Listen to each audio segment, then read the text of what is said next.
자웅동체로 드러나는 신적인 어머니의 거세와 탈신화라는 주제를 가지고 2021년 4월 12일 융의 정신분석학 강의를 시작합니다.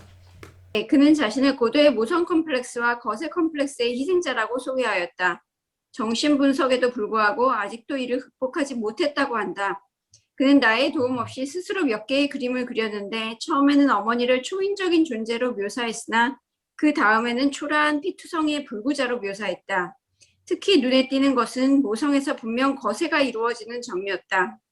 그녀의 피투성이가 된 음부에는 절단된 남성의 음액이 놓여 있었기 때문이다. 그림들은 보다 큰 것에 상승해서 보다 사소한 것으로를 표현하고 있었다. 처음에 어머니는 신적인 양성자로, 다음에는 실망스러운 더 이상 부인할 수 없는 현실의 경험을 통하여 그 남성적 비관능적 완전성을 박탈당한 평범한 노파의 초라한 모습으로 변하였다.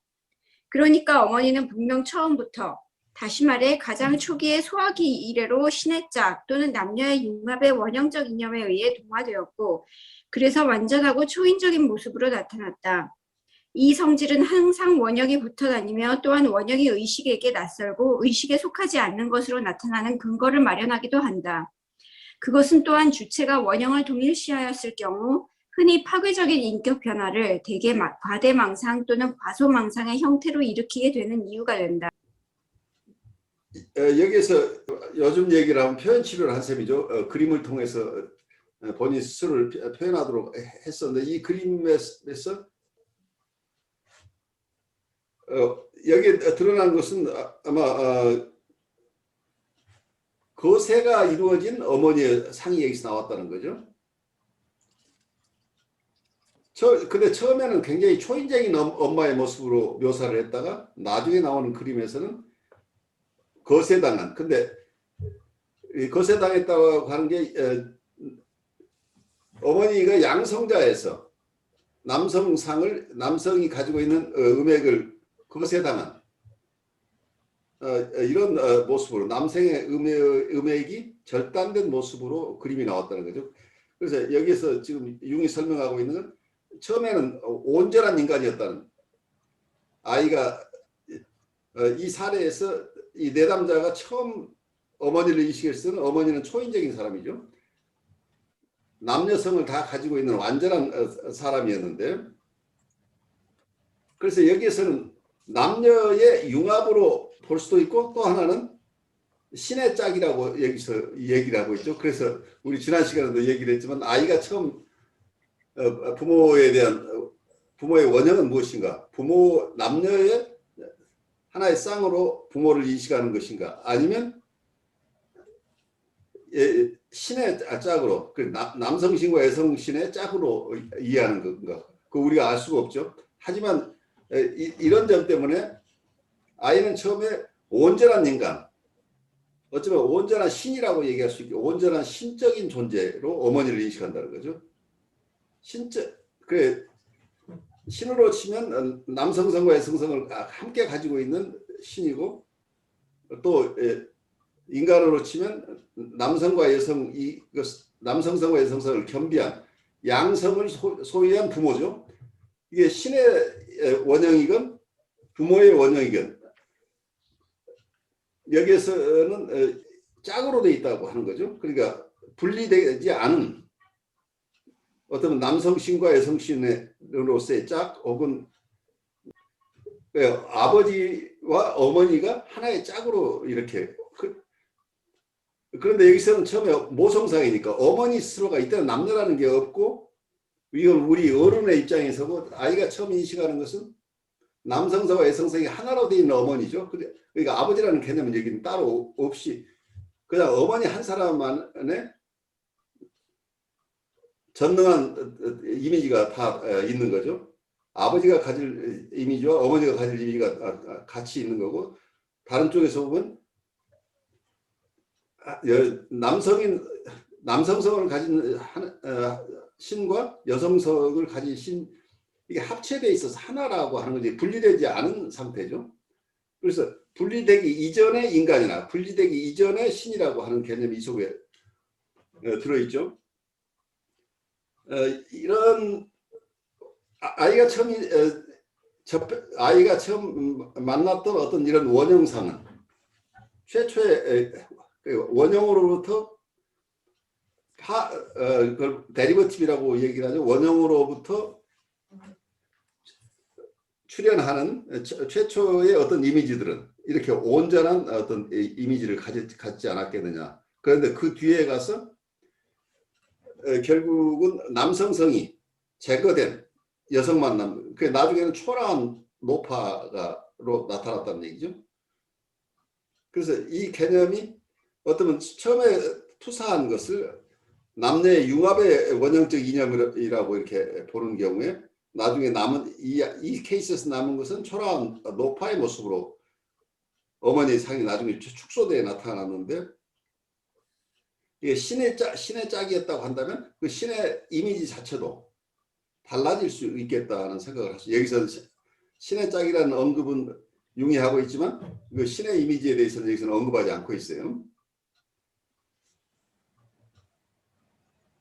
그래서 이 원형으로부터 출현하는 이런 이미지들이 온전한 이미지로부터 어떤 부분이 제거된 이미지로 이렇게 지금 진전된 케이스인데, 그래서 이 케이스는 어떤 현실 적용이 안 된 케이스죠. 여기서 이 케이스는 고도의 모성 컴플렉스와 거세 컴플렉스의 희생자라고 이제 이 케이스를 소개를 하는데, 이 케이스 얘기를 들으면서 혹시 여러분도 생각나는 게 있으면 조금 나누고 가죠. 부모 얘기는 한 번도 한 적이 없는데 이상하게 그 어머니 상과 아버지 상이 혼란되는 그거를 느낀 적이 있어요. 와. 그 어떤 점에서 그러는지 모르겠는데 어머니 얘기를 가끔 했는데 그 어머니 모습에서 항상 저는 왠지 모르게 남성적인 어떤 모습을 본다는 생각이 들었고, 그 남성 여성을 어떻게 구분할 수 있는지는 모르겠는데 들었던 생각이 반드시 뭐 이상적으로 아버지가 있어야 된다, 어머니가 있어야 된다라는 게 아니고, 아이라는 건 자라면서 그 아버지가 아무리 여성적이고 어머니가 아무리 남성적이라도 아버지 상이라는 어떤 뭐 그 상, 그리고 어머니 상이라는 상, 이걸 분리하면서 자라는구나. 근데 걔 같은 경우에는 그게 이렇게 어머니만 있었다는 걸 나중에 알게 됐어요. 아주 슬쩍. 근데 어머니한테서 그 아버지 상을 제가 이렇게 느끼는 게, 그게 같이 합치되어 있는 게 그 개인한테는 굉장히 어떻게 보면 혼란스러운 경우일 수도 있겠다. 네. 반드시 이거는 저는 이상적인 결혼상이나 가정상을 얘기를 하는 건 아니에요. 근데 아이가 자라면서 이거를 분리해가지고 그렇게 성장을 하는 것이 굉장히 어떻게 보면 자연스러운 거구나 라는 생각을 한 적이 있었거든요. 이거를 어떻게 그래요. 자세히 얘기할지 모르겠어요. 예. 조금 더 가면서 여기서 융의 케이스를 가지고 조금 더 보면서 우리 생각을 정리하죠. 그러니까 굉장히 중요한 케이스죠. 그분도 어떤 부모의 정체성에 대한 혼란이 있는 거죠. 예, 좀 그렇다는 느낌을 항상 저는 받았거든요. 그래서 어떤 초기에 가졌던 어떤 이미지가 그 이후에 일반적인 과정을 거쳐서 어머니 상과 아버지 상이 분리되는 이런 과정을 거치지 않고 남아있는 그런 묘한 어떤 느낌이 있는 거죠. 현실적인 모성을 인식한 데서 오는 실망감은 앞에서 말한 환자의 그림에서 양성적인 어머니의 거세를 수행하였다. 그것은 환자의 이른바 거세 컴플렉스였다. 그는 어린 시절에 올림푸스 산에서 떨어져 버렸고 이제는 더 이상 신적인 어머니의 영웅아가 아니었다. 그의 거세 공포는 결코 소화적인 원초적 기대에 상응하지 않는 진정한 삶에 대한 공포였다. 또한 그의 공포의 대상인 진정한 삶에는 그가 최초의 청소년기부터 어렴풋이 기억하고 있는 저신화적 의미가 도처에서 결여되고 있었다. 그의 현 존재는 글자야 그대로 탈신화되었다. 비록 그는 그것을 이해하지 못하였지만 그것은 그에게 삶의 희망과 추진력의 심각한 손실을 의미하였다. 그는 마치 그 자신이 거세당한 것처럼 여겼지만 이것은 그럴듯한 신경증적 모여이며 너무도 그럴듯하여 신경증 이론이 될 수 있었던 것이다. 본능적 원형적 전 단계와 의식의 관련을 사람이 살아가는 가운데 잃어버리지 않을까 하는 두려움은 보편적인 것이어서 예로부터 새로 태어난 아기에게는 그의 육친 이외에 세례 대부모를 붙여주는 관습이 있어 왔다. 이들을 영어로는 대부, 데모, 스위스 독일어로는 괴티, 고티라고 부르는데 이들은 주로 영세받은 아이의 종교적인 안녕을 담당했을 것이다. 이들은 이중 탄생의 주제를 보여주며 출생 시에 나타나는 신의 짝을 묘사한다. 아들의 눈에 비친 어머니에게 그토록 초인적인 빛을 부여한 아니마의 삶은 일상생활의 진부함을 통하여 점차 떨어져 나가고 그로써 무의식으로 빠져든다. 그렇다고 그것이 지닌 본래의 긴장과 본능적 충만함이 상실되지는 않는다. 그것은 그 뒤부터 이를테면 도약의 준비를 하고 이따가 첫 기회에, 즉 만약 어떤 여성이 평범함을 뛰어넘는 이상을 줄 때 그녀에게 투사된다. 그렇게 괴테가 폰슈타인 부인에게 체험했고 민용과 그레트 헨에게서 반복하여 묘사한 일이 벌어진다. 이 케이스에도 나오는 게 처음에는 굉장히 어머니가 거의 온전한 부모 혹은 온전한 신적인 존재. 그래서 묘하게 여기서는 부모의 짝이나 신의 짝이라는 개념이 두 가지가 다, 융은 지금 이 두 가지를 다 여기 적용하고 있죠. 그래서 논리적으로는 우리가 잘 이해가 안 가지만 융은 그 현상 자체를 그냥 묘사하고 있는 것으로 보여요. 어떻게 보면 온전한 남성성과 여성성을 갖춘 어머니라고 하는 존재, 또 다른 쪽에서는 온전한 신이죠. 남성성과 여성성을 온전하게 갖춘 신적인 존재. 그런데 그 신적인 존재가 아이가 현실을 살아가면서 그게 아닌 것, 여기에서 어떤 면에서 아이의 실망이 드러나는 것, 현실적인 대상은 이런 전능한 존재가 아니다고 하는 이런 실망을 하면서 과거의 상을 잃어버리는 이 과정을 여기 설명하고 있는 것으로 보여요. 그래서 한쪽에서는 부모의 전능한 부모상으로부터의 실망이지만 또 한쪽에서는 신적인 존재로부터의 탈신화가 일어나는 거죠. 이 두 가지 현상이 이 케이스에서 둘 다 보이고 있다라고 설명을 하고 있어요.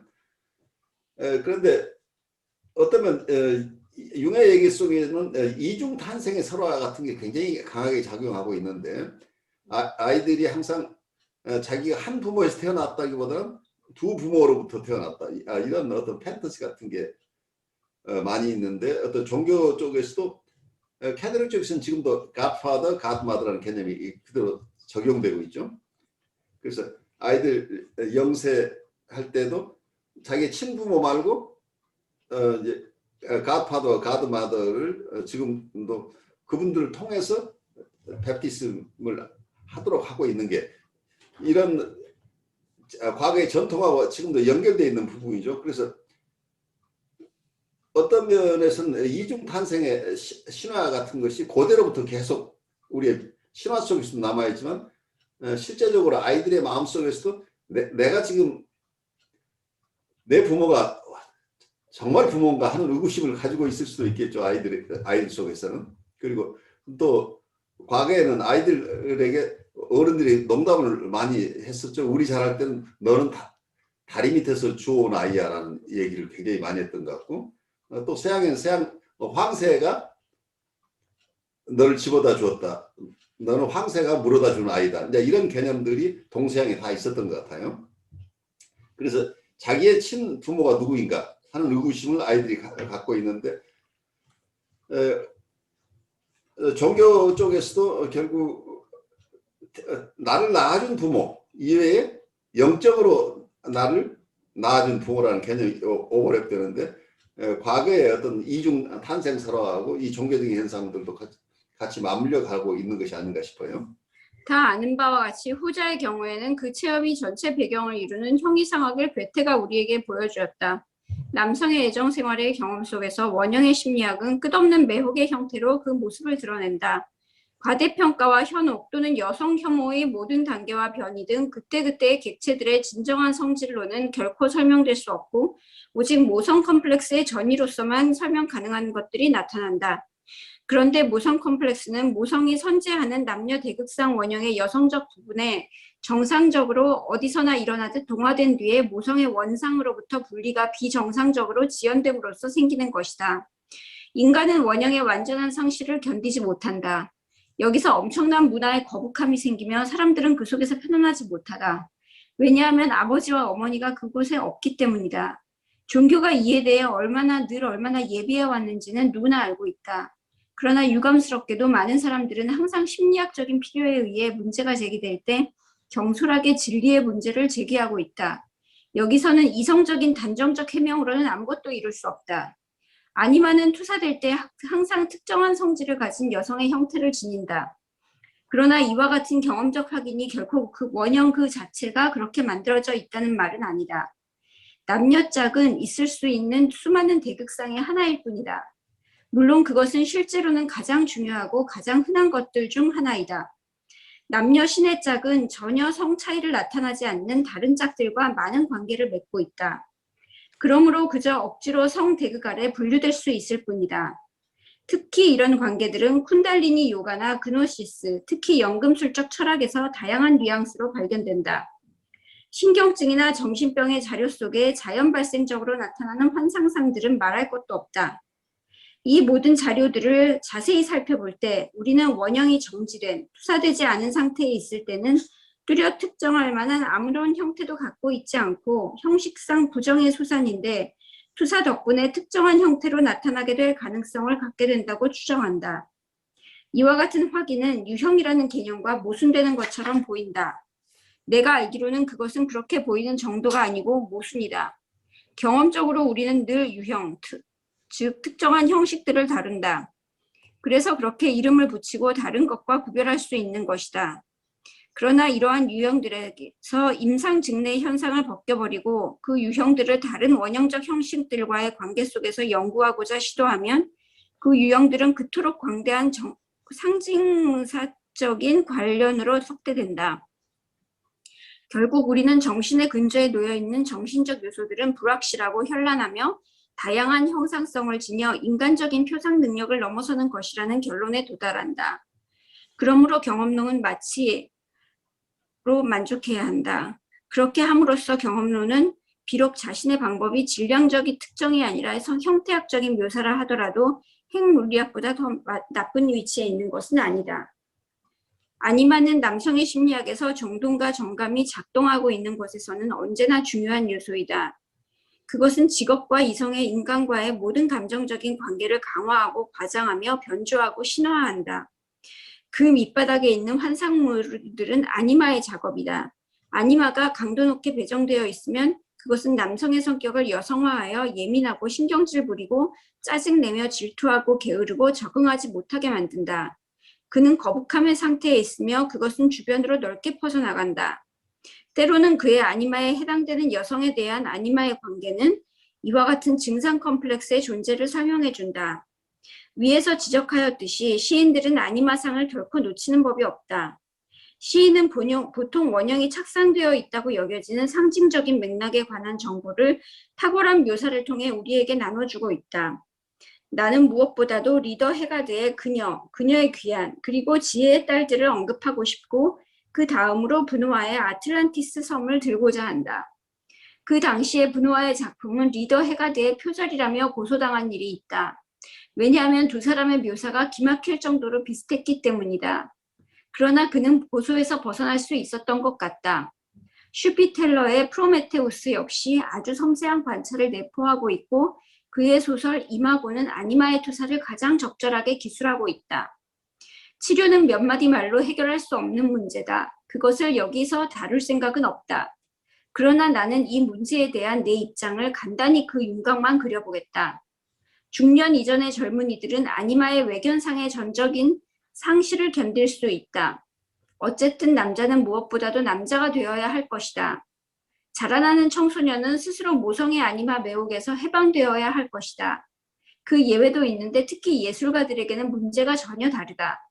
보통 아니마와의 동일성이라는 특성을 지닌 동성애자에게도 문제가 다르다. 이런 현상이 흔하다는 것이 인정되고 있는 점에서 병적인 도착이라는 견해는 매우 의심쩍다. 여기서 융이 중년의 위기라는 걸 여기서 설명하고 있는 것으로 보여요. 융 시대에는 중년을 35세 전후로 본 것이죠. 그래서 35세가 되기까지는 남자 아이들은 그냥 남성성을 추구하면서 살아도 문제가 없다는 얘기예요. 그런 35세가 넘어가면서도 가면은 점차 여성성을 자기 안에 소화해내서 그래서 통합된 인격으로 가야 되는데 이 과정이 잘못되게 되면 어려움을 겪는다는 얘기를 하고 있죠. 그래서 35세 이전에는 어떤 면은 매혹적인 모성의 아니마 매혹으로부터 해방되어야 하기 때문에 어쩌면 이 아주 매력적인 어머니 상이 모성적인 것. 그래서 아니마라고 하는 여성상인데 아니마 얘기는 굉장히 모성의 원형하고 연결되어 있기 때문에 남성들에게는 어머니상과 자기의 여성성 그리고 또 자기가 추구하는 이상적인 여성상 이것들을 잘 분리해내기 어려워요. 논리적으로는 잘 설명할 수 없는데 융의 설명을 들어도 어떨 때는 애니마 얘기를 하고 있지만 모성 원형을 얘기를 하고 있고 그 모성 원형은 곧 대상에게 투사하는 아니마하고 바로 연결되어 있고 또 자기 안에 있는 아니마 이런 것들이 다 분리되지 않고 섞여 있는 것으로 돼요. 그래서 어쩌면 중년을 넘어섰는데도 남성이 여성적인 부분을 자기가 통합해내지 못했을 때 어떤 어려움이 생기는지 하는 얘기를 나중에 좀 하게 될 거예요. 그런데 여기서 동성애자나 예술가들의 경우는 독특하다. 아까 일반적으로 35세까지는 남자 아이들은 그냥 남성성을 추구하면서 어머니로부터 그냥 해방되는 과정을 가는데 그렇지 않은 어떤 예술가들의 경우에서는 그런 일반적인 삶과 다른 삶을 살게 되고 또 보통 이 동성애자들의 경우에도 이 아니마와의 동일시가 이 사람들이 있기 때문에 애니마로부터 벗어나지 못한다는 얘기죠. 그래서 동성애가 된다는 얘기죠. 자기의 여성성하고 동일시가 일어나 버리니까 어떻게 돼요? 자기 애니마하고 아이덴티티가 일어나면은 이분은 자기 이성 대상을 누구를 찾겠어요? 자기 여성성을 자기가 자기 것으로 가져와 버렸으니까 남성하고의 관계를 추구할 수밖에 없겠죠. 그렇기 때문에 이게 동성애 관계가 일어난다는 얘기를 하고 있는 거죠. 심리학적인 소견에 따르면 여기서 문제가 되는 것은 양성적 원형의 불완전한 분리이며 그것은 스스로 일방적인 성적 존재와 동일시하는 것에 대한 현저한 저항과 결부되어 있다. 그 소인이 비록 일방적인 성적 존재의 면에서는 어느 정도 상실되어 있지만 원초적, 인간적 유형을 보존하고 있는 만큼 이와 같은 소인을 모든 경우에서 부정적으로 판단할 일은 아니다. 그러나 이에 반해서 중년 이후의 지속적인 아니마 상실은 생동성, 융통성, 그리고 인간성에 손해를 입힌다. 대개 성격의 조기 경직이 일어나고 그렇지 않다면 석회화, 상동성, 광신적인 일방성, 완고함, 원칙주의 또는 그 반대, 즉 체념, 피로, 나태함, 무책임성, 그리고 과음 성향을 동반한 유아적인 연화가 생긴다. 그러므로 중년 이후에는 원형적 체험 영역과의 관련을 가능한 한 재현해야 할 것이다. 그러니까 아니마 개념을 중심으로 해서 원형에 대한 논문이에요. 그래서 원형에 대해서 계속해서 쓰고 있지만 여기서는 애니마 개념 가지고 조금 더 깊이 살펴본 건데 융의 얘기를 듣다 보면 우리가 논리적인 라인만 따라가 가지고는 쫓아가기 굉장히 힘드는데 이분은 임상에서 드러나는 현상들을 조금 더 현상학적으로 묘사했다고 보면서 따라가는 게 어떨까 싶어요. 그래서 원형 얘기도 지금 어쩌면 신의 쌍이라는 원형과 그리고 부모의 짝이라고 하는 개념 그리고 자기 안에 있는 아니마와 애니무스 남성성과 여성성 이런 것이 모두가 그냥 짝이죠. 짝으로 돼 있는 것들이 어떻게 분리되고 또 그렇게 분리된 분리돼서 자기의 정체성들을 어떻게 형성해 나가는가. 또 그 과정 속에서 어떤 분들은 잘 적응하지 못해서 어려움이 생기는 경우도 있는데 이러한 신의 짝이나 부모의 짝이나 그리고 자기 안에 있는 남성성과 여성성의 짝들이 어떻게 작용하는지에 대한 얘기를 원형이라는 개념을 빌려서 지금 설명을 하고 있죠. 특히 이 챕터에서는 애니마라고 하는 남성이 가지고 있는 여성성에 대한 얘기를 주로 여기서 설명하면서 원형에 대한 이해를 조금 더 설명하려고 애를 쓰고 있어요. 근데 아마 이 논문 가지고 다 충분히 납득이 안 돼서 바로 이어서 나오는 게 모성 원형의 심리학적 측면이라고 해서 이제 모성 원형이라고 하는 어머니 원형이 얘기가 나오죠. 이 앞에서는 우리가 애니마 개념이라고 할 때는 이번 챕터에서는 애니마라고 하는 것은 남성이 가지고 있는 여성성에 대한 얘기인데 이 애니마 얘기를 결국 모성 원형과 분리해서 설명하기 굉장히 어렵죠. 그래서 지금 설명한 것도 모성 원형을 설명한 건지 애니마를 설명한 건지 논리적으로는 확실히 구별되지 않고 있어요. 그런데 실제로 구별할 수 없을 거예요.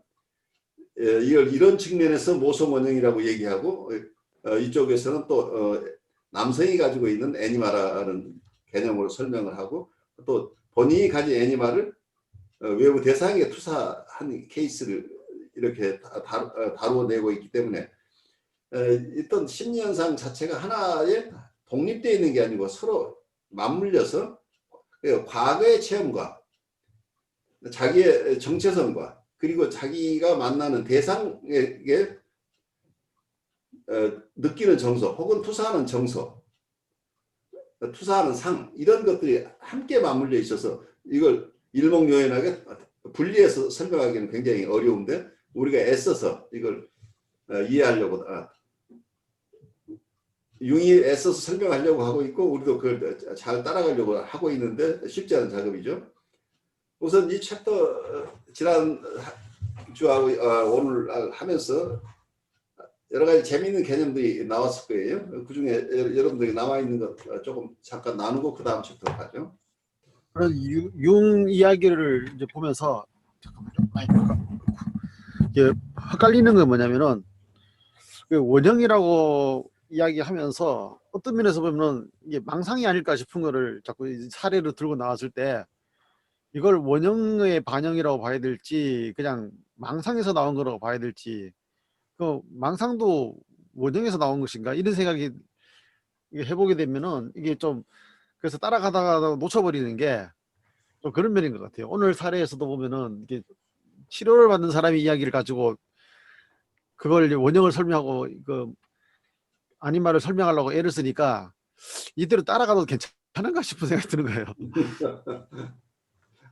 그래서 어떻게 보면은 그 원초적인 어떤 생각들이 나오는 면에서는 그런 게 뭐 맞을 수 있겠지만은 또 한편으로는 그 지난주에도 이야기했었지만 그 상이라는 게 이미지가 왜곡되었을 경우에 그걸 그 왜곡된 상태로 나오는 거를 가지고 어떤 그걸 원형에 가까운 이야기로 우리가 과연 볼 수 있을까 하는 이제 그런 생각도 드는 거죠. 그래요. 그러니까 쉽지 않아요. 원형이라는 게 이상적인 것이어서 그걸 찾아가면 우리가 뭐가 건강해질까 그런 개념이라기보다는 그런 개념을 가지기가 쉬운데 융의 개념을 깊이 들어가 보면 원형 자체는 컨텐트가 비어있다예요. 그건 공이에요. 말하자면 대신에 형식만 있다 이렇게 설명을 하고 있어서 굉장히 형이상학적인 얘기를 하고 있어서 우리가 따라가기가 쉽지 않죠. 그래서 어머니의 원형이라는 게 이상적인 어머니 원형, 원래 어머니의 형이라는 게 하나가 있는 게 아니라는 얘기예요. 어머니를 아우를 수 있는 어떤 그 틀, 그러니까 플라톤의 이데아 같은 거죠. 어머니의 하나의 상이 있는데 그 상에 비슷한 거든. 그 상이 있음으로 해서 혹시 어머니 중에 그 상과 잘 맞지 않은 분일지라도 전체적인 면에서 그 어머니 상에 맞으면 다 어머니의 상 중에 하나다 이렇게 인식한다 이제 이런 설명을 하고 있는데 만약에 이게 소나무가 원상이 하나 있다고 한다면 소나무 중에 어떤 것은 소나무가 살아있는 소나무도 있고 죽어있는 소나무도 있고 땔감으로 되어 있는 소나무도 있고 하지만 원래 상에 있기 때문에 거기에 비춰서 이거 소나무다.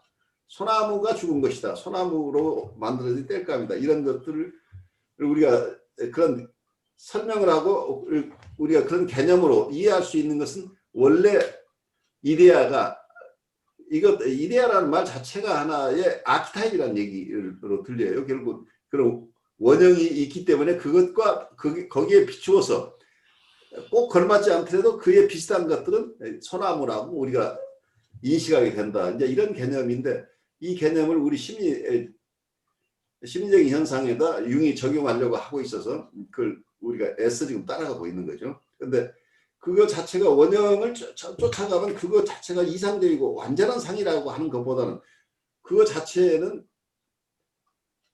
말하자면 동양식으로 비어있는 것이라고 하는 거가 이게 이 지점이 이제 우리가 속기 쉬운 거죠. 그 원형이 하나의 원형이 있는 게 아니고 그 원형이라고 하는 틀이 있을 뿐이지 그 틀에서 어떤 것이지 얼마나 좋은 상이 나올지 나쁜 상이 나올지 이걸 예측할 수 없는 거예요. 처음부터 이건 하나의 가능성이라고 또 얘기를 하고 있기 때문에.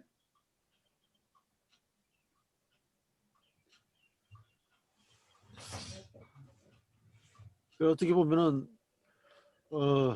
이거는 원형이라는 거는 설명하는 게 아니라 느껴야 한다는 생각은 실제적으로 이렇게 종교에서도 신이라는 것은 우리가 설명하려면은 모순에 빠지게 되고 그림으로 묘사하게 되면은 잘못 그려지는데 그냥 느꼈다 그러면은 말없이 느낀다 그러면은 그럴 수 있다 생각하는 그런 것 같아요. 그래서 깊은 진리에 대한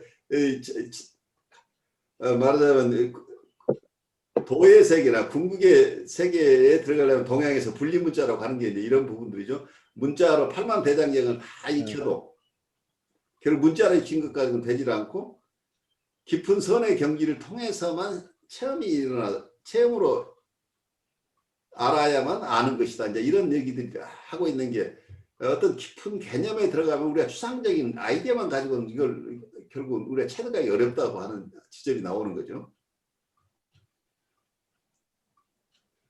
그런데 임상에서 이런 현상들을 계속 목격하고 계시고 또 표현 예술 쪽에서 경험이 많은 이우숙님이 우리를 좀 도와주셔야 될 것 같아요. 이런 현상들을 많이 접하시니까.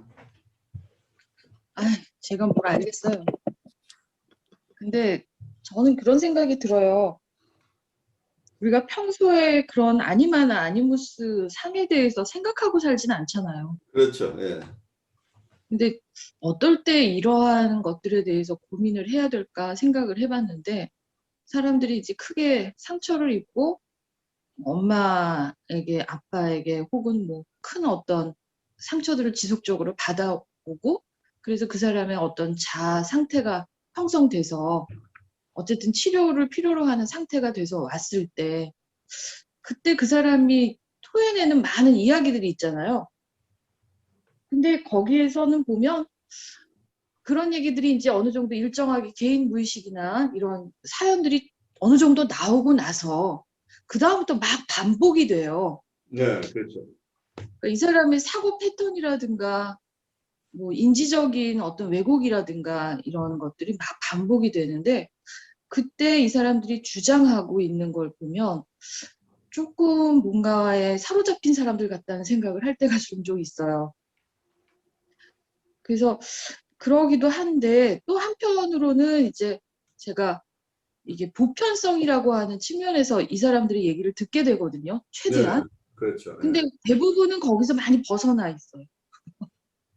그래서 저는 어쩌면 이게 집단 무의식이라는 게 나도 모르게 내 안에 내재된, 그러니까 선언적으로 이렇게 내재되어 있는 어떤 그러한 것들을 속에서 그 상대방의 이야기를 막 이렇게 막 듣고 있는 것이 아닐까 하는 생각이 들 때가 있거든요. 저도 네. 모르게.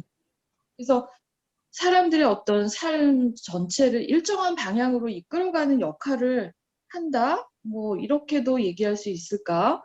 그래서 그것도 굉장히 중요한 얘기죠. 그러니까 어떤 방향으로 이 사람이 살아가는데 그 사람의 삶의 방향을 인도하는 게 어떤 하나의 그렇죠. 원형일 가능성이 굉장히 높죠. 그러니까 우리가 흔히 얘기할 때 우리는 더 상위 버전을 원하지 하위 버전을 원하지 않는다. 그러니까 더 성장하길 원하지, 더 떨어지길 원하지 않잖아요. 그런 것도 일종의, 그래서 사실 집단무의식은 사람들이 그 사실을 전혀 의식하지 못하지만 어떤 삶을 규정하면서 또 이 세상에서 반응하는 어떤 양식의 그 어떤 원천 같은, 살아있는 원천 같은, 그렇지만 우리가 그걸 잘 의식하고 살지는 않는 것 같고, 그런 어떤 자극이 왔을 때 어떤 상황을 다시 이렇게 재편할 때 필요하지 않나라는 생각도 들고요. 그러니까 그게 어떤 행동 유형이라고 얘기를 하고 있죠. 그렇죠. 그래서 우리가 생각하고 느끼고 행동하는데 알게 모르게 굉장히 큰 영향을 끼치고 있을 그게 것이다라는. 어떤 그 선언적인 틀이 있다는 얘기죠.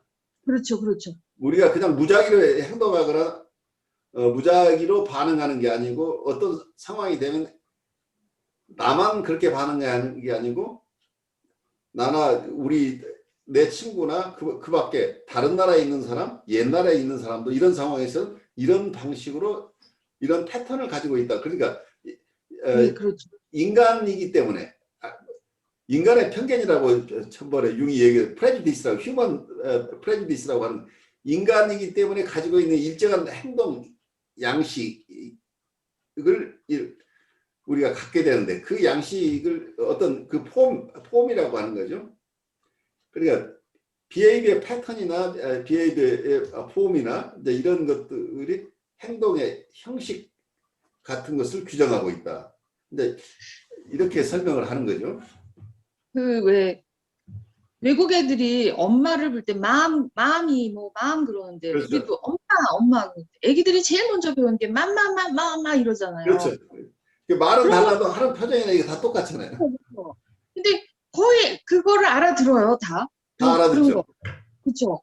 그게, 그래서 저는 음, 그 집단 무의식의 내용들은 어떤 사람들의 정신 속에 살아있는 어떤 원자재 같은 느낌? 가공되지 않은 원자재 같은 느낌. 나는 그걸 형틀이라고 봐요. 아, 예. 어떤 사고가 그런 형틀로 이렇게 나오는 거죠. 그 내용은 각각 다른데 다 찍혀 나오는 어머니에 대한 어떤 그 모듈이 있다는 얘기죠. 어머니 모듈. 그러니까 어머니의 인상 그 모듈에 따라서 찍혀 나오는데 그 어머니가 아주 나한테 나를 잘 위해주는 어머니일 수도 있고 나를 심하게 힘들게 하는 어머니일 수도 있고 어떤 어머니인지 모르지만 그렇지만 어머니라는 어떤 형틀이 있다는 얘기죠. 그렇죠. 그런데 이게 재밌는 게 형틀은 있으되 그때그때 그 사람, 그 개인의 의식에 맞춰서 변할 수 있다는 거가 이게 그렇죠. 창조니까. 그러니까 이게 어떤 면에서는 이게 불안의 요인이기도 하지만 이게 크리에이티비티하고 연결되는 그렇죠. 거죠. 그러니까 무한하게 창조성과 가능성의 원천이 되기도 될 수도 있는. 그렇죠. 네. 그 속에서 무한한 변화가 일어난다는 거죠. 네, 그렇죠. 그러니까 사람에 따라서 이게. 그런데 그러니까 이제 그게, 그때 그 상황에 어떤 상이 출현할지는 아무도 모르는데 그때 적합한 상이 무의식에 그 적합한 상인지 곤란하게 하는 상인지 모르지만 그 상황에 따라서 그 출현하는 상이 다를 수 있다 이렇게 얘기할 수 있겠죠. 그래서 이제 융이 그 개인 무의식과 집단 무의식을 이렇게 구분해 놨잖아요. 예. 근데 이제 제가 헷갈릴 때 항상 생각하는데 어쨌든 개인 무의식은 컴플렉스의 영향을 받는 거고 그 무의식의 구성이, 그러나 집단 무의식은 구성하는 건 원형이다. 뭐 이렇게 이제 크게 구분해서 그 틀에서 한번 생각해 보게 되는 것 같아요.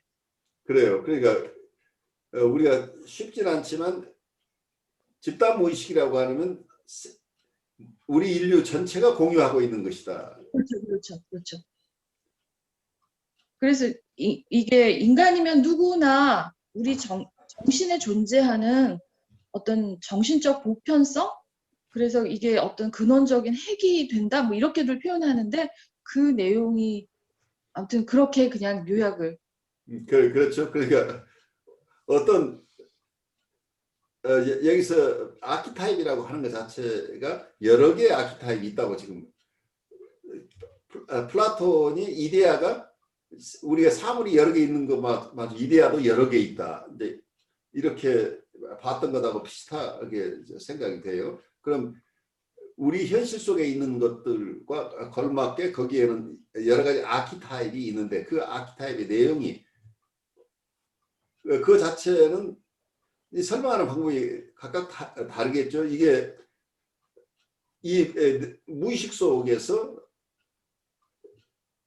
그 출현하는 어떤 상이 출현할지는 아무도 우리가 알 수 없는 언프리딕터블한 것인데 그게 그냥 랜덤일 것인지 아니면 우리 안에 있는 어떤 셀프가 거기에 규제 기능을 하고 있는 것인지 우리가 융이 얘기하고 있는 어떤 제2의 넘버 2 퍼스널리티가 마치 우리 의식이 하는 것과 같은 내적인 작용을 하고 있는 것인지 그 부분도 융도 잘 설명되지 못하고 있는 것으로 보여요.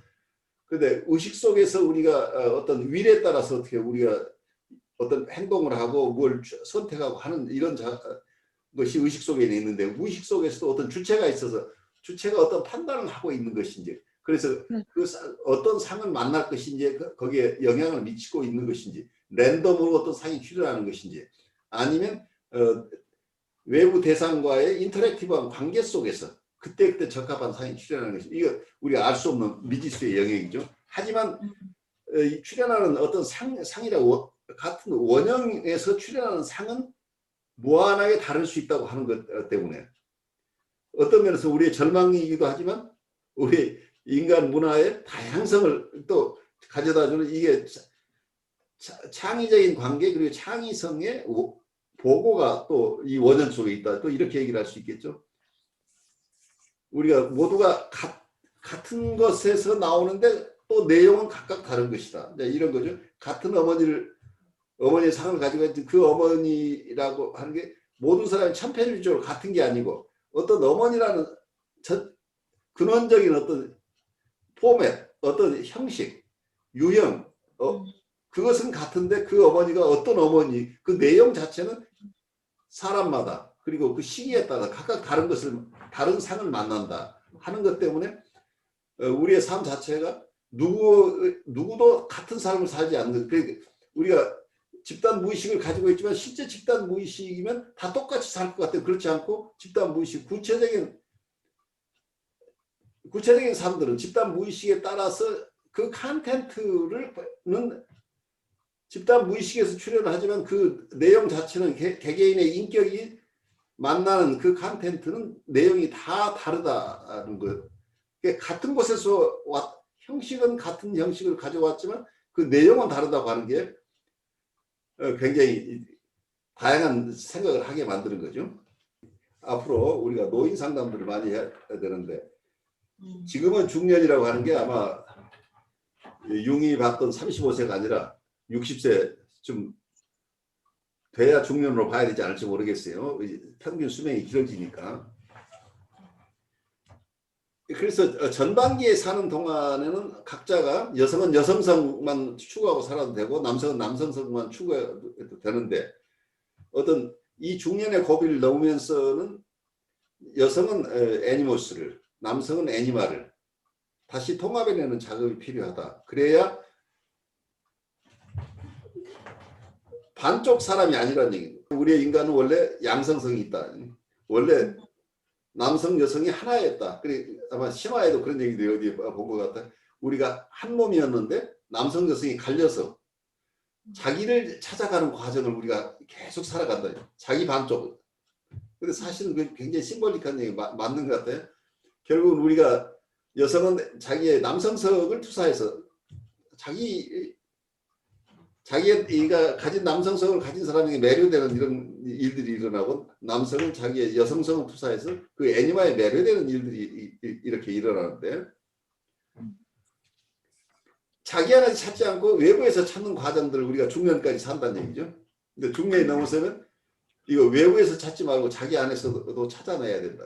외부에서 찾는 것을 하지 말라는 얘기는 아니겠지만 자기 안에 있는 남성성이나 여성성을 자기 것으로 종합해내는 이런 통합 작업이 일어나야 인격의 원만한 성장이 이루어진다. 이 얘기를 융이 하고 있는데 그 얘기는 굉장히 중요한 얘기라고 보이는데 여러분 어떻게 느끼세요? 저는 그 정신적으로 문제 있는 사람들이 가지고 있는 주요한 그 공통된 특징이 아무리 봐도 분열성이라는 생각이 들거든요. 그렇죠. 분열성이 심한 그 사람들은. 분열성인데 어떻게 보면은 이 사회 집단에서 만들어져 있는 또는 문화적인 그런 요소들 중에서 분열적인 것들이 제도화된 게 너무 많은 것 같아요. 그래서 어떤 면에서 보면은 이게 융도 말하면 중년까지는 이게 말하자면 한쪽 방향으로 가도 괜찮다라는 말이 정말 괜찮은 것인지 그거 아니면은 자체가 편견일 가능성이 있죠, 지금. 예, 저 그 생각이 드는 거예요. 융이 남자로서 가지고 있는 편견이 아닐까 하는 그런 생각도 들고 어떤 면에서 보면은 예를 들어서 한국 사회 같은 경우에는 요즘이야 뭐 남녀 공학이 많았지만 옛날에는 고등학교 졸업할 때까지 남자 학교, 여자 학교 따로 있었잖아요. 따로 있었죠. 예. 네, 따로 있었는데 그 미국 학교는 남자 여자가 다 같이 있고 남자 여자 학교가 다르다 그러면 뭐 이상하다 그러고 뭐 그런 수가 있냐고 막 그러는데 또 문제는 미국은 블루, 여자는 핑크예요 또. 그걸로 문화적으로도 딱 이렇게 분열을 시켜놓고 있는데 아이들로 하여금 그렇게 추구해가는 것이 당연한 거고 그게 정상이다라고 가르치다가 이게 통합을 하려니까 통합할 수 있는 능력이 없다는 생각이 들거든요. 그래요. 그건 굉장히 중요한 통찰 같아요. 어쩌면 어려서부터 이 두 가지를 통합해내서 사는 삶을 우리가 교육 쪽에서 받아들여야 되는 게 아닌가 하는 생각도 들어요.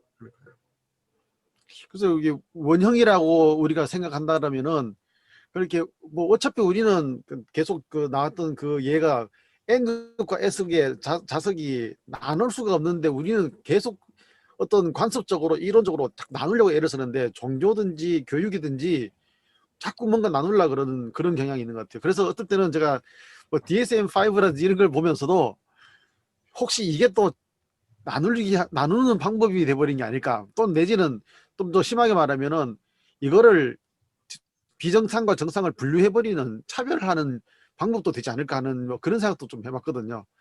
어떻게 보면 우리가 가지고 있는 생각 중에서 너무 많은 것들이 그 편견으로 있다라는 생각이 들고요. 그래서 계속 융의 책을 보면서 또 계속 의문이 드는 게 우리가 생각하는 정신적인 문제가 있다고 하는 정신병자라고 말하는 정신증이 있다고 말하는 사람이 그럼 융도 그렇게 보고 있을까 하는 생각이 드는 거예요.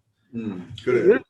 어떻게 보면은 사회 전체가 어떤 편견으로 가득 차 있는데 한 사람이 나는 그렇게 안 본다라고 해버리면은 보편적인 입장에서는 너는 그렇게 보면 안 되지 않느냐라고 말하면 그 사람은 분명히 그 이 편견으로 가득 찬 사회에서 만든 분류법이 그 사람으로 하여금 비정상이라고 만들어 버리다 이 말이잖아요. 그렇게 될 가능성은 얼마든지 있죠. 네, 그래서 갑자기 막 그게 이제 뭐랄까 이게 한편으로 헷갈리고 이게 융이 원형을 아니마 개념을 중심으로 이제 본 원형이라고 말할 때에 만약에 이걸 남자 융이 아닌 여자 융이 썼다면 어떻게 썼을까 하는 그런 궁금증도 생기는데. 애너스 중심으로 이렇게 거의 프로이드도 비슷하게 에더머스 컴플렉스를 얘기를 하거나 피너스 엠비를 얘기할 때 남성 위주로 그냥 가버렸죠. 여기서 융도 그게 남성 위주였죠. 네. 그런데 애니마 중심으로 또 설명을 하고 애니머스는 그와 뒤집어서 생각하면 된다 이런 식으로 지금 설명하고 있는데 이 두 사람이 다 비슷한 형식이죠 지금. 그러니까 아니마를 남자 융이 아니라 여자 융이 아니마 개념을 한번 봤을 때 이 같은 글을 쓸 수 있을까 하는 이제 그런 의문이 드는 거죠. 근데 이제 저는 그런 생각이 들어요. 그 융이 개성화 과정이라고 했잖아요. 예. 근데 이런 그 여성성, 남성성 어쨌든 대극이 등장하거든요. 융은 그렇죠. 대극을 얘기하고자 하고. 근데 어째서 우리가 이렇게 분열이 될 수밖에 없는가? 근데 이게 현대 사회라는 게 인간을 좀 더 본성대로 자기가 타고난 대로 살 수 없게 많은 것들이 오염되잖아요.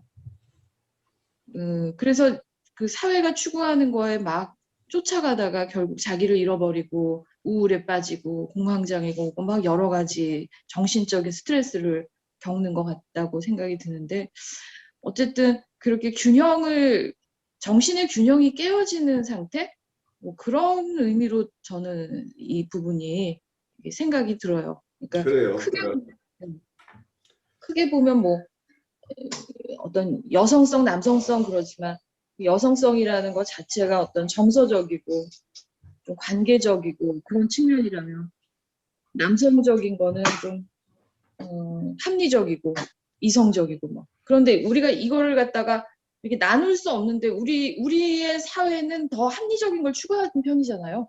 이게 그거 자체가 어느 것이 네. 남성성이 어느 게 여성성이라고 규정한 것 자체가 편견이죠, 사실은. 예, 그런데 어쨌든 여기에서 이거를 굳이 나누고 이걸 통합을 하고 분열된 상태가 되고 뭐 이게 왜 이러는지. 그러니까 어떻게 보면은 이제 옛날에 이런 게 있었거든요. 교육 그에 대해서도 성교육 문제를 가지고 이제 다뤘는데 좋은 성교육은 어떤 거냐 했을 때 뭐라냐면은 유럽이나 이런 데서는 어릴 때부터 남자 역할, 여자 역할을 가르쳐 주고 그다음에 아기가 생기는 것도 다 가르쳐 주고 그리고 나중에 이제 초등학교 6학년만 되면은 학생인데 주말에 콘돔을 나눠준다는 거예요. 그래 한국도 그래야 되지 하길래 저는 그러면은 한국도 그러면 중학교에 그 아이들 맡기는 그 시설을 만들어 놓고 14세, 13세, 14세 되는 아이들이 자기 애기 안고 와가지고 수업 듣도록 들을 수도 있는 걸 감안하고 우리가 그걸 해야 될 텐데요. 그랬더니 수업이 중단돼 버렸어요. 그러니까 뭐냐면 이건 아닌데 싶은 생각이 드는 거죠.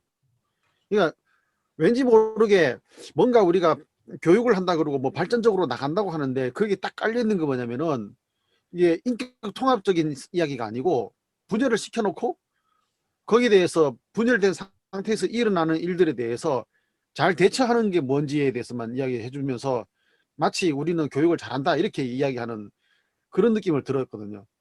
그래서 저는 저한테 묻더라고요. 그 뭐 어떤 방법이 있으면 좋겠냐 할 때 저는 뭐냐면은 통합이다 이거죠.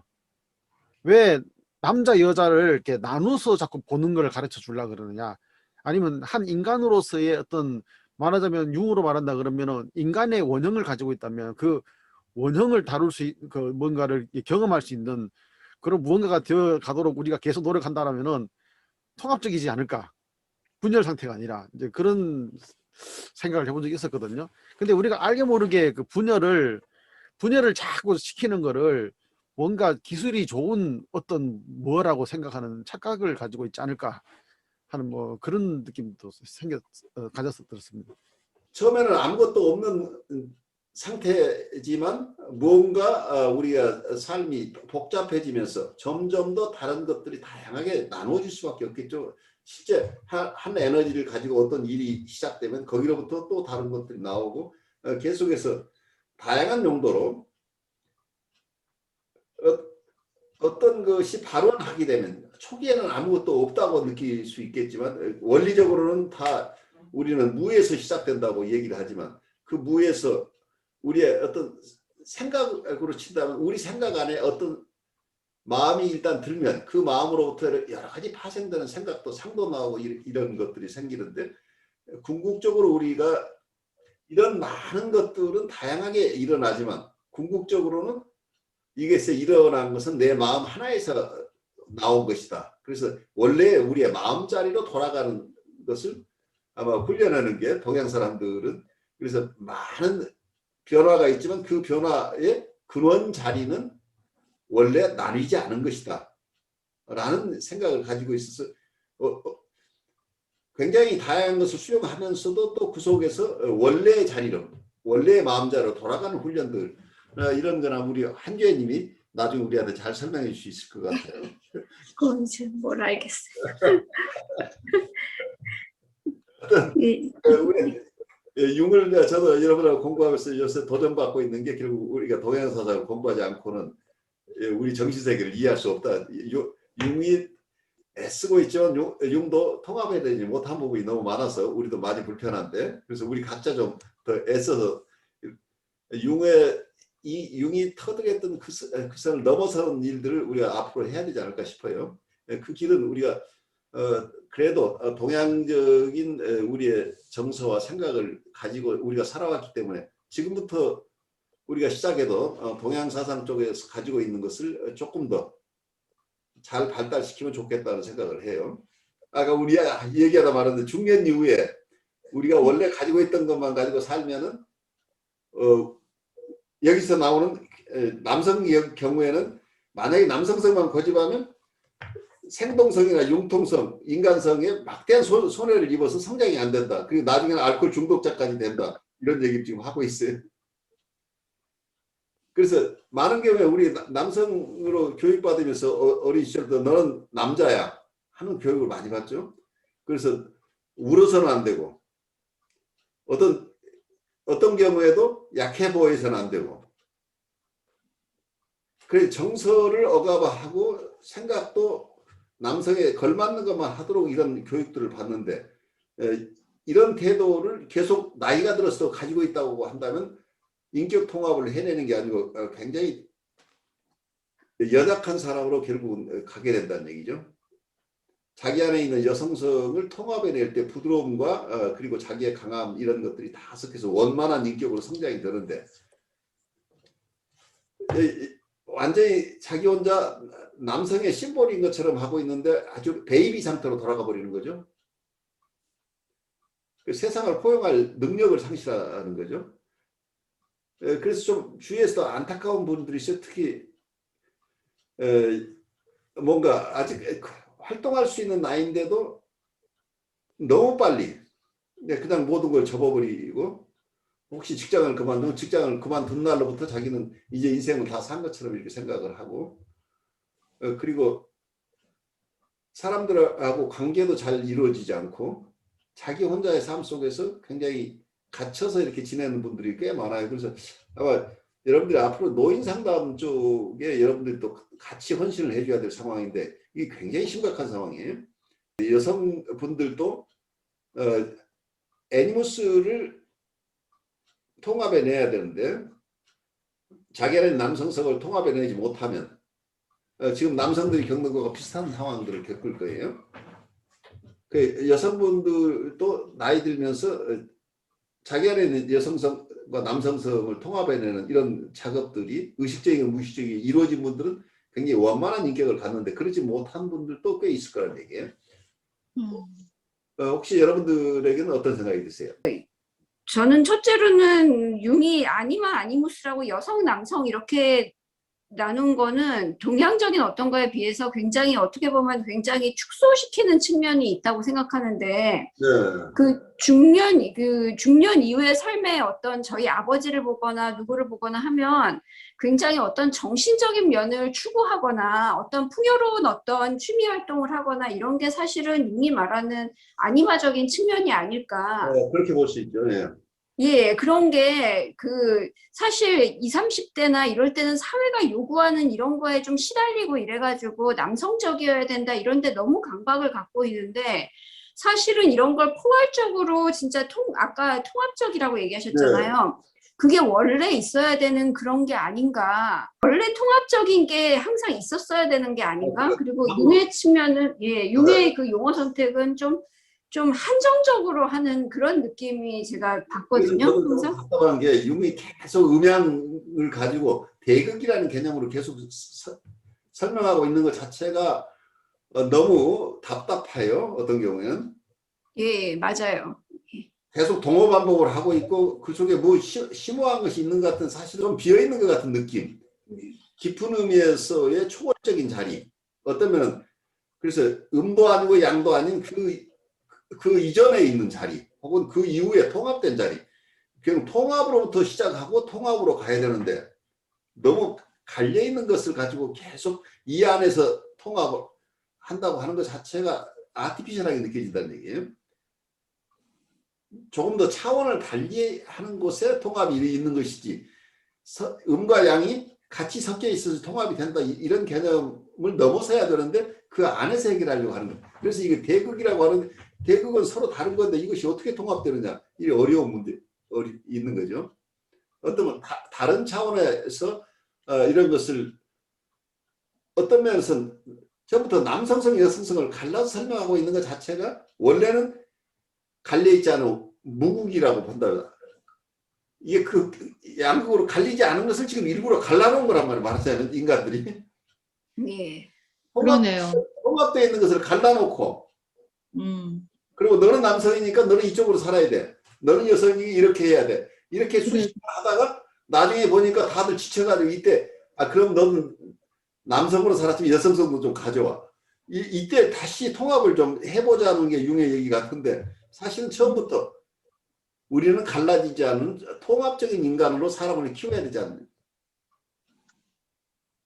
그러니까 분열적인 인간을 만들어내는 이 제도가 너무 당연시 돼 있어요. 융에게도 어떤 면에서. 그걸 전제로 이원론에 기반해서 지금 모든 문제를 다루고 있어서 그 부분이 많이 답답하게 느껴져요. 그건 이원론은 우리 이 세계는 그렇게 돼 있는 거니까 그걸 우리가 억셉트하고 여기서 우리 어떻게 하면 더 잘할 수 있어 이런 쪽의 얘기가 아닌가 싶어요. 어떨 때 느끼는 것은. 여자 융이 필요하다는 생각이 들었는 게 그 남자가 생각하는 아니마나 아니무스가 여자가 생각하는 아니마 아니무스가 이 사회적 환경 때문에 다르다고 생각되거든요.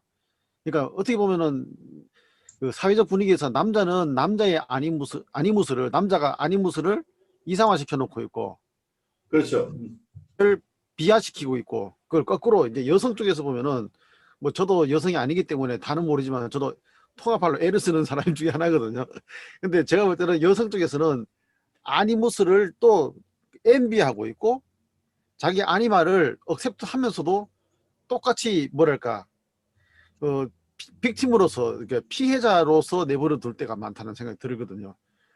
그렇게 되면은 이 사회 전체적으로 보면 상당한 불균형 상태가 되면서 어떻게 보면 그렇게 그 왜곡된 상태에서 막 나가면서 그거를 뭐 인권이 성장되었고 남녀 차별이 없어진 것처럼 표현하는 그런 경우도 있는 것 같아요.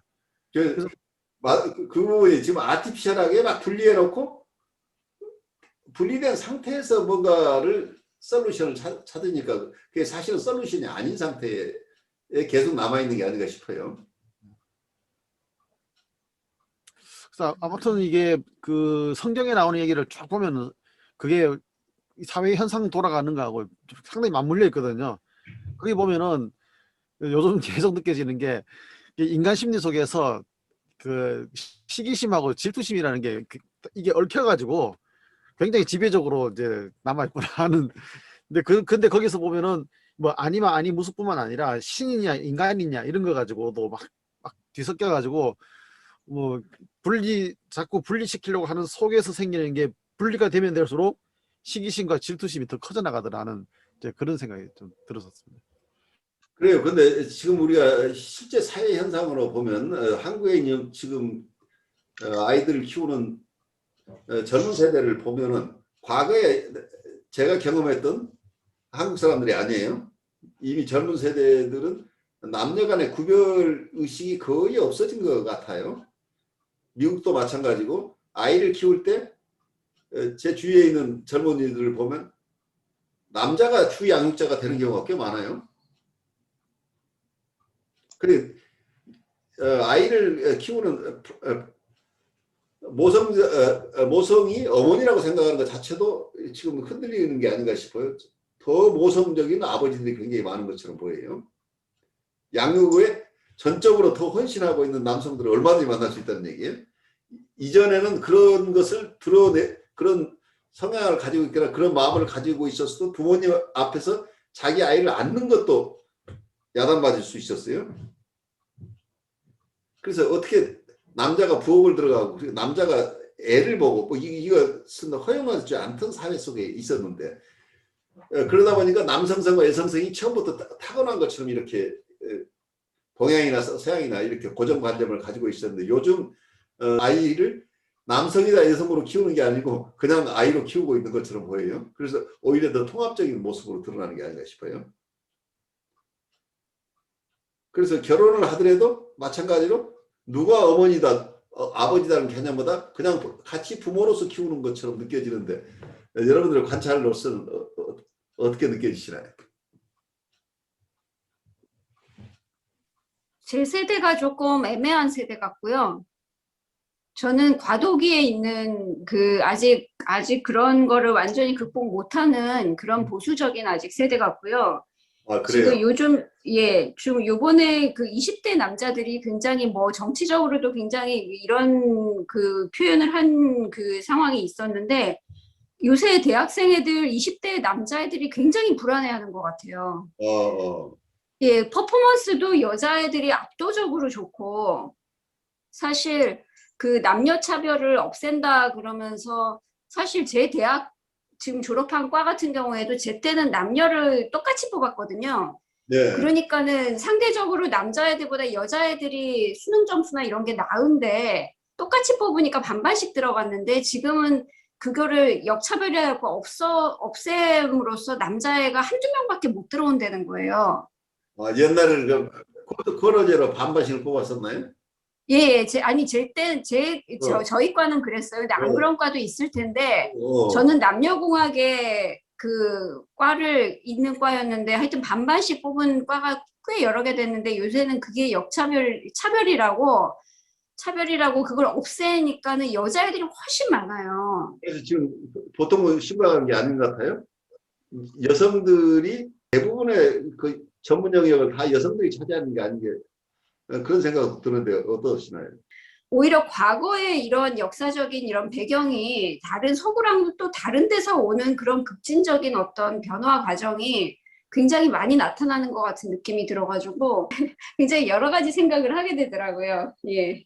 그래요. 한국은 급진적인 변화가 있는데 미국에서 관찰해보면 남성들이 거의 모성성을 충분히 발휘하고 있는 남성들이 굉장히 많다는 걸 느껴요. 근데 한국도 그런 쪽으로 많이 변화가 일어날 것처럼 보이는데 그래서 남자는 어떻고 여자는 어떻고 하는 이 고정관념 자체부터 근원적으로 조금 바뀌는 시대가 되지 않을까 싶어요. 근데 우리는 과거의 그 개념들을 가지고 계속 현대에 쓰면서 어떤 현실과 괴리에 봉착할 수도 있겠다는 생각이 들어요.